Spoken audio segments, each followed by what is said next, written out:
तो S D Burman के बेटे, उन्होंने एक रेडियो प्रोग्राम में सुनाया था कि मतलब ऐसे गुलजार साहब, आशा भोसले और आर डी बर्मन का एक प्रोग्राम हो रहा था, और जैसे ही बाबा का नाम आया तो आर डी बर्मन ने बोला, भैया वो शैलेंद्र जी का नाम मेरे सामने मत लो, वो मुझे बहुत सताया उन्होंने। तो दूसरे ने पूछा कि कैसे, तो उन्होंने ये इंसिडेंट बताया कि काला बाजार के गाने बन रहे थे, बर्मन दा ने एक ट्यून बना ली थी, और लेकिन बाबा लिख नहीं पा रहे थे। तो काफी दिन हो गए, एस डी बर्मन बार बार फोन करते बुलाते, और बाबा जाते भी वो बोलते कि बर्मन दा कुछ सही वर्ड्स आ नहीं रहे हैं आपके ट्यून पे। तो बर्मन ने बोला कोई एक्सक्यूज नहीं है। एक दिन बाबा ऐसे ही मिलने गए तो बर्मन ने बोला अब बहुत हो गया, और उनका गुस्सा सब पूरी इंडस्ट्री जानती थी कि एस डी बर्मन का गुस्सा बहुत ही तेज बोलता। तो उन्होंने बोला तो ये नहीं चलेगा, ये सब बकवास, तुम उन्होंने पंचम को बुलाया, आर डी बर्मन को बुलाया, बोला पंचम तुम ये शैलेंद्र के साथ जाओ, और जब तक गाना नहीं देगा तुम घर वापस नहीं आएगा।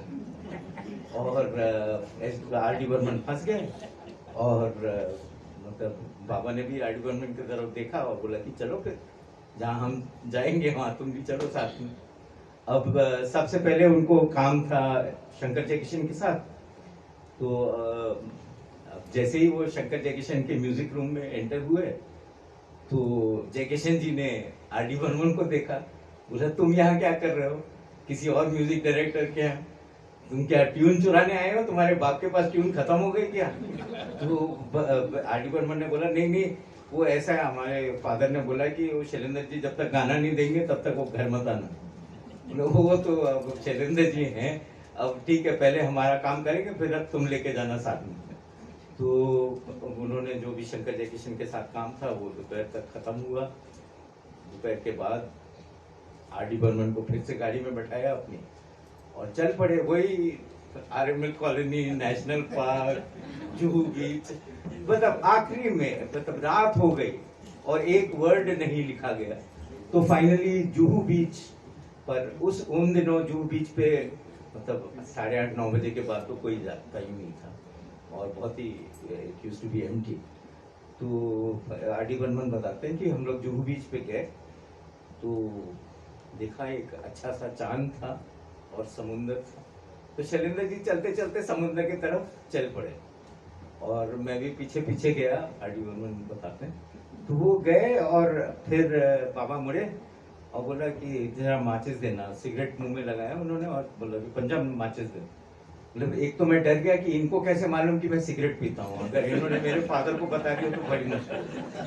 तो खैर वो माचिस दिया, उन्होंने अपनी सिगरेट जलाई और बोला अच्छा आप ट्यून सुनाओ। तो माचिस वापस दिया, तो उसी माचिस के डिब्बे पे आर डी बर्मन ने रिदम देके और वो ट्यून सुनाई। और शैलेंद्र जी बस समुद्र की तरफ, चांद की तरफ देखते रहे और सिगरेट पीते रहे, और फिर मुड़े और बोला कि पंचम लगता है आज घर जा पाओगे तुम, पर मेरे पास पेपर नहीं है। तो वही पंचम के सिगरेट के पैकेट में जो पेपर होता है जिसका सिगरेट जिसमें रहती है, उस पेपर पर उन्होंने कुछ वर्ड्स लिखे और पंचम को पकड़ा दिया, बोला ये अपने बाप को दे देना, बोलना कि मैं आ गया हूँ घर। अब पंचम जाके सो गए। सुबह एस डी बर्मन ने जब देखा कि पंचम उधर घर में सो रहे हैं तो उनको जगाया बहुत ही रूडली, बोला कि तुम गाना लेके आया कि नहीं? बोला हाँ लेके आया। बोले किधर है? बोले वो कुर्ते की पॉकेट में से एक पेपर का टुकड़ा उन्होंने निकाल के और बर्मंदा को दिया, और उस पर लिखा था खोया खोया चांद, खुला आसमान, आंखों में सारी रात जाएगी, तुमको भी कैसे नहीं जाएगी। थोड़ा किस्सा थोड़ा लंबा सा है, please bear with me, but it's interesting. कि लेक टंडन जो एक समय राज कपूर के असिस्टेंट हुआ करते थे और फिर प्रोफेसर से वो डायरेक्टर बन गए, और हर फिल्म में वो शंकर जयकिशन, शैलेंद्र हसरत के साथ काम करते थे। और वो बना रहे थे अम्रपाली, जो उनकी ड्रीम फिल्म थी। और उसके लिए एक गाना रिकॉर्ड होने वाला था। सब तैयारी हो चुकी थी रिकॉर्डिंग की। सुबह के 10 बजे होंगे और लता जी आ चुकी थी, गाने की रिहर्सल चल रही थी और इतने में रिकॉर्डिंग स्टूडियो में फ़ोन बजा और दूसरी तरफ थे राज कपूर।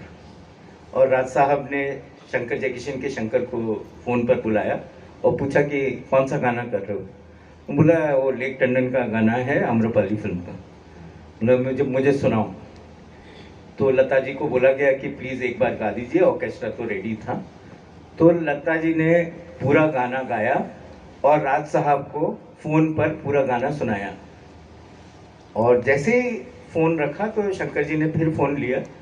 तो राज साहब ने बोला गाना बहुत अच्छा है, तुम लेक को फ़ोन दो। तो लेक टंडन आए फ़ोन पे। तो राज साहब ने छूटते ही बोला कि लेक ये गाना मेरी फिल्म मेरा नाम जोकर में बहुत सूट करता है, तो तुम एक काम करो, तुम एक नया गाना अपने लिए रिकॉर्ड कर लो, ये गाना छोड़ दो। अब सबके चेहरे, मतलब जैसे शंकर जी ने बताया और लेक टंडन ने बताया कि राज साहब ने ऐसा बोला है, अब कोई राज साहब को तो मना कर नहीं सकता, चाहे वो लता मंगेशकर हो या शंकर जयकिशन हो या लेक टंडन हो या शैलेंद्र हो, कोई राज साहब को मना नहीं कर सकता। तो लता जी ने देखा कि सबके चेहरे उतर गए, तो उन्होंने हारमोनियम अपनी तरफ खींचा और कहा कि तो क्या हुआ, हम लोग नया गाना बना लेते हैं, इसमें क्या बात है। तो ऐसे ही वो थोड़ा हारमोनियम पे अपनी उंगलियां फेरने लगी। तो शंकर जी ने हारमोनियम लिया और वहीं शैलेंद्र जी भी खड़े हो गए साइड में और बस ऐसे ही गुनगुनाते और वो हारमोनियम बजाते हुए मुखड़ा बन गया, जाओ रे जोगी तुम जाओ रे, ये है प्रेमियों की नगरी, यहाँ प्रेम ही है पूजा।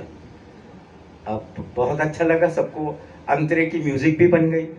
अब सब ने फिर शैलेंद्र जी की तरफ देखा कि शैलेंद्र जी अंतरे, तो बोला कि वो देखो मैं मशीन तो हूँ नहीं कि आपने बस फीड किया और अंतरे निकल आए, तो टाइम लगेगा। तो बोले क्या करें। बोले एक काम करो, आप सब म्यूजिशियंस को घर भेज दो और उनको बोलो कि 3 बजे के बाद आ जाएं, और लता जी भी, आप भी चली जाए, 3 बजे के बाद मैं अंतरे लिख के ले आऊँगा। अब हुआ ऐसा, जो लेक टंडन ने खुद हमें ये कई बार सुनाया है किस्सा। तो लेक टंडन को बाबा ने अपनी गाड़ी में बैठाया और ले गए कि चलो अंतरे लिख के लेके आते हैं, 3 बजे के पहले हम लोग पहुंच जाएंगे अंतरे लिखे।